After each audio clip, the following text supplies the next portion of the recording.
How CMCSS schools are handling the new academic year, new businesses coming to Clarksville, and shedding some light on mental health. All that and more in your monthly review with Clarksville Now.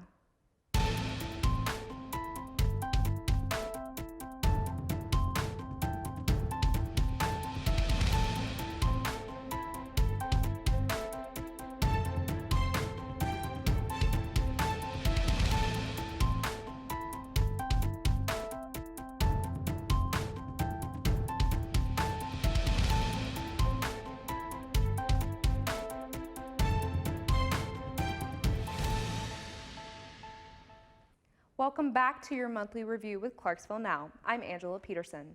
School started back last month, and with a growing need for supplies after a COVID semester, teachers found themselves swamped. I looked into just how much teachers were spending. CMCSS educators are getting paid an extra $150 to fund their classrooms this year. However, statistics from the Tennessee Education Association suggest that that's still not enough. According to the Clarksville-Montgomery County Education Association, teachers are getting $350 this year in comparison to the $200 they would get on a regular year to supply their classrooms. According to the TEA, Tennessee is 46th in the nation for teacher funding. Educators spend anywhere between $1,000 to $1,500 on average in a fiscal school year. Educators are having to rely heavily on donations and organizations like Teacher Warehouse, which saved teachers about $54,000 last year. But the demand for supplies is growing every year, according to the Clarksville-Montgomery County Education Foundation. The TEA says that the state could be doing more to help. In June 2021, Tennessee's Financial and Administrative Department reported a $1.9 billion revenue, which is $372.3 million more than projected. The CMCEA says that CMCSS schools do care about their educators and want to make this transition back into in-person classes as easy as possible for them. With Clarksville Now, I'm Angela Peterson. Gathering school supplies isn't the only problem that schools have had so far this year, but also COVID-19 concerns have come up as cases began to rise again in August. Keely Quinlan reported some parents were concerned over the lack of contact tracing by CMCSS schools, and other parents were concerned about their child having the choice in mask wearing. The school system did set a mask mandate, but gave parents an option for their child to opt out. Chris Smith reported that as of September 22nd, over 10,000 children and 1,400 employees had opted out of the mask mandate. 3 CMCSS teachers have died in the last month: 45-year-old Christy Litchfield, 51-year-old Gregory Tamil, and most recently, James Farabee, who was 54 years old. It's been over a month since the devastating flood in Waverly, Tennessee. The communities there got an outpouring of donations with clothes and food, but there was one thing that officials there said they were lacking: school supplies. 5 Star Media held a school supply drive and took it to Waverly, getting a personal look at the lives impacted there. Here's what that looked like. On August 21st, heavy rain swept through Waverly, Tennessee, causing catastrophic flooding, destroying roads, uprooting trees, and Waverly Elementary School was no exception to this disaster. Sherry McClurkin told me that teachers at Waverly Elementary School lost everything. As you can see behind me, this is thousands of dollars worth of supplies and precious memories that teachers will never get back. 5 Star Media Group gathered donations from Clarksville to take over to Waverly so that the lives that were affected there can begin to rebuild. Just the county pulling together has been phenomenal. Teachers who are welcoming other teachers into their classrooms, because starting Monday, those teachers who didn't have a classroom last week will be sharing facilities with other schools in the county, other teachers. So we're going to readjust our whole floor plans. We're taking out computer labs and putting 2 sets of kids in there. The auditorium is now 6 classrooms. Gymnasiums being split, conference rooms being taken over. But we're going to make this. With the help of Tony Owens, owner of Gifted Visions LLC, volunteers were able to fill up a 26-foot box truck with donations. Well, definitely this is all because of our listeners. We're just kind of the collection point, the organizers, if you will. It's through the generosity of our incredible listeners that we're able to take just a huge amount of school supplies for Waverly Elementary School. So thank you to everybody who heard the call on the air and then stopped by one of our donation spots and was very generous with your donations. Thank you so much. Donations will continue to be a need in the coming months, but this is a small step in the right direction. With Clarksville Now, I'm Angela Peterson. If you like salad, this Kenwood High School assistant principal has you covered. Shona McLaurin got the idea to open a salad station in Clarksville back in January, Casey Williams reported.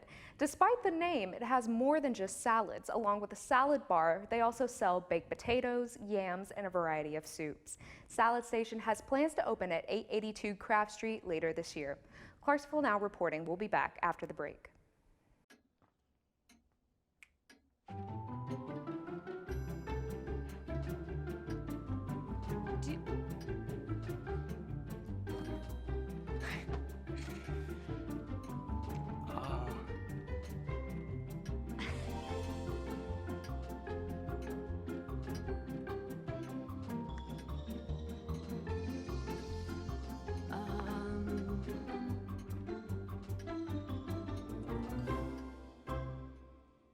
Listen, you're my friend. I noticed you haven't really been yourself recently.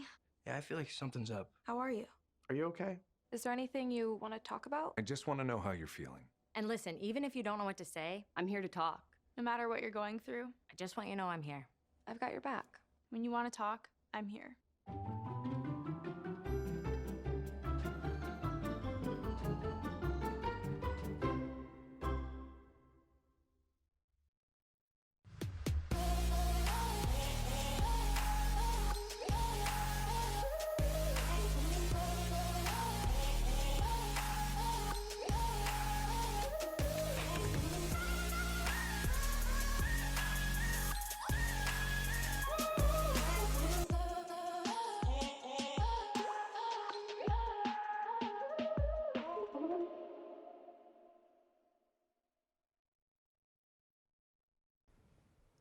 A young teen's mistake turned fatal after he illegally drove and crashed a vehicle with two young girls and another teen from the neighborhood inside. They were all rushed to the hospital with injuries, but one of the young girls didn't make it out. I spoke with the family as they remember her legacy at only 7 years old. She still had a whole life to live. Whole life. She was, man. She was truly a princess. Maurice DeGaulle was on his way back home from visiting family in Georgia on August 21st when he got the call that his kids had been in a car accident. After gathering his family, he rushed to the scene. They wouldn't let me near anyone. They wouldn't let me back. They stopped me right where they had the road blocked off and wouldn't give us any information. So I asked to speak with the sergeant that was there. He just looked at me, and I can see the tears in his eyes, and he just said, "Get to the hospital." And I was like, well, I just need to know if my babies is okay. I heard 3 of them was in the car. I need to know if my babies was okay. At this point, I'm upset and I'm angry because I'm not getting the information. I'm not getting what I want to hear. There were 4 kids in the car, Maurice's 6- and 7-year-old daughters, as well as their 13-year-old brother and his 16-year-old friend. The 13-year-old was driving when the car flipped several times before coming to a stop. The accident happened here on McClarty Road. Layla was transported to the hospital, but unfortunately didn't make it past the ambulance. We sat there for about an hour and a half with no answers. And then they brought me and Crystal back there, and just seeing my baby, just seeing my baby laying up there in that hospital bed. They told us that the injury she sustained was non-reversible, meaning that if she would have pulled through, she would have had some brain injuries or, loss of feeling in her arm. The 13-year-old who was driving was treated and released, and the 16-year-old had broken his arm, had surgery, and was released. Layla was, she was a doll. Anybody who've met her or been around her loved her. She was the true definition of pure love. The family held a balloon release for Layla on the 29th. Her best friend and her little sister Kalea was in the car with her. She sustained minor injuries. It was like vinegar and water. They was total opposites. Layla was the sweet, kind one. Kalea was the destructive, rough one. But their bond was inseparable. Where one went, the other one went. Everyone thought they were twins. Every morning, Kalea would argue with Layla because Layla she'll pick and she'll put her foot on Kalea's bed and Kalea she didn't like no one on her bed, and she would get so angry and fuss and yell and scream at Layla every morning, and Layla would take it for the most part and laugh. Maurice is hoping that this tragic situation will teach young teenagers to think before they act. But it mess you up for the rest of your life. I gotta deal with a child that's definitely gonna need me. Off of one quick reaction. Didn't think it through, just decided to just go. With Clarksville Now, I'm Angela Peterson. A 37-year-old man was charged with felony theft, aggravated assault, and 2 counts of attempted aggravated robbery after a crime spree for a pack of cigarettes. Keely Quinlan reported that the man was seen rummaging through a vehicle at a repair shop on the morning of September 11th on Madison Street. The man entered the shop through an unlocked window, stealing a 2016 Subaru Crosstrek. He then tried to enter a home but was met with an armed homeowner. He fled and swam across the Red River, where he stole a green truck with a gun inside in the Willow Bend area. The man approached 2 women in a vehicle at gunpoint and demanded money and cigarettes and attempted to get in their car, but the doors were locked, so the man fled once again. The women gave a tip to a police officer who pursued him for some time until he began driving into oncoming traffic. About 15 minutes later, a 911 call came from a local Walgreens where the man had stolen a pack of cigarettes at gunpoint. He was found not far from the Walgreens, and police recovered a gun and a pack of cigarettes with 1 missing. The Subaru Crosstrek was also returned to its owner. We'll be back with more after the break. Worried your friend's struggling but don't know how to reach out? You could say how are you or get a fake tattoo. You could ask with an app if it works for you.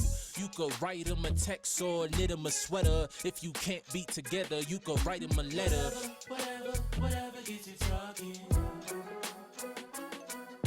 Whatever gets you talking.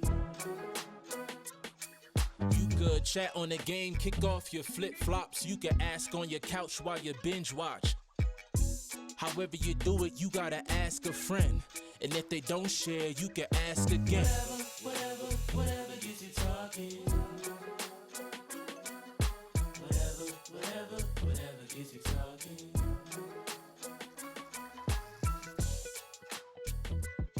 There are a lot of ways to reach out to a friend about their mental health. Learn how you can help at seizetheawkward.org. A man was charged in relation to a 25-year-old cold case this past week.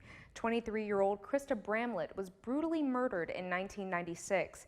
Keely Quinlan reported that a DNA match was made for 50-year-old Kenneth Hudspeth. After 6 hours of deliberation, the jury ruled Hudspeth guilty on first and second-degree murder charges. The Handle with Care program has launched in CMCSS schools to protect students in distress. Casey Williams reports that when a child goes through a traumatic experience, first responders will be able to notify the school to handle them with care. Not going into detail of what the traumatic event was. This comes right in time for Suicide Awareness Month throughout the month of September. According to Joey Smith, the Montgomery County Health Department Director, children with 4 or more traumatic childhood events, also known as adverse childhood experiences, are more likely to make an attempt on their life. I spoke with individuals in Clarksville who have been in that dark place and are now seeing that there's more to life. Check it out. Even if today is rough, tomorrow could be a tipping point for something better. That's why I spoke with individuals in Clarksville for Suicide Awareness Month who at one point didn't think they could see a tomorrow, such as 17-year-old Claudia Fowler. I think the biggest stigma is people think that people who commit suicide do it because they're just sad. And people mistake depression for something more of just a feeling instead of a actual mental health issue. Claudia is about to graduate high school and looks forward to the many things life has to offer. A stark difference to when she was 14 and attempted suicide. That's where it all rooted from. I have diagnosed depression and anxiety. And that's where it's pretty much all comes from. It's like there's no specific reason of why I was sad or why I was feeling that way. I think a lot had to do with school and just like a lot of pressure from everyone and everything. But I think mostly it's just the fact that I have depression and anxiety, and it wasn't anything big that should have led to that point, but it did. Yeah. It's the building point that I think nobody really talks about. The fact that all the little things add up, and then people are asking what was the big thing, and then you're just like, well, there was no big thing. It was just a bunch of little things. Honestly, I just never imagined being past this point. At that time, I just never imagined being past this point, and now that I'm past that point, I love it. I love the idea of growing up and going to college and achieving my dream jobs and my dreams, and I'm thankful for life at this point. Claudia said finding a good support system has been a huge revelation for her. I think that the best thing for you to do is try and find a support system. Even if maybe it's not your family, maybe it's a friend, maybe it's a neighbor, but if you at least find one person that you can really rely on, it would change the whole world difference. It would just make the biggest difference. Letitia Kumi said she fought a silent battle with her mental health a year and a half ago, and similarly had a bunch of little things pile up to the point where it became overwhelming. Being so overwhelmed with school, overwhelmed with work, I never really had time to myself, and I just didn't realize that I was really worth anything, and I was like, what did I have to lose, or what did they have to lose by losing me at that point? Nobody even knew that I was going through that, or that I really actually attempted. So it was kind of like a wake-up call for me when that happened. Letitia, now about to graduate, says there are so many things she would have missed had her attempt come to fruition. If I really would have, not been able to make it through that time, I wouldn't be able to be that positive influence on other people or be able to look forward to my graduation now. So yeah, I've definitely had those moments, and it just makes me very grateful and thankful that I am alive. Both Claudia and Letitia are in the age range for the highest suicide rates in Tennessee. 10 to 24-year-olds have had the highest rates of suicide, with a steady increase since 2011. However, according to statistics from the Tennessee Suicide Prevention Network, men are more likely to die by suicide. For Jonathan Miller, he was almost a part of that statistic. I had been released from the hospital after having an amputation on my foot, and was not allowed to basically walk around or have freedom. I was tied to a bed, and that low point of I can't be self-sufficient. I can't do what I want to do if I want to do it. That, with some of my previous trauma coupled together, I went after the pain medication that I had been given, and if it wasn't for my younger brother coming home from work right before I downed the bottle, I wouldn't be here today. Even though he is here 6 years after his suicide attempt, he said that not every day is easy. But in working with his nonprofit, Peay Wellness, he found peace in the trauma. I have multiple health conditions that make it very difficult for me to plan the next day, the next week, and figure out where I'm going. I wake up in the morning and I don't know if I'm going to be in the hospital within the next hour, 2 hours. I have to live life as if tomorrow is my last. And if I can, knowing that tomorrow may be my last, even more so than figuratively because of my health. If I live every day with the fear of tomorrow is my last, I will never live.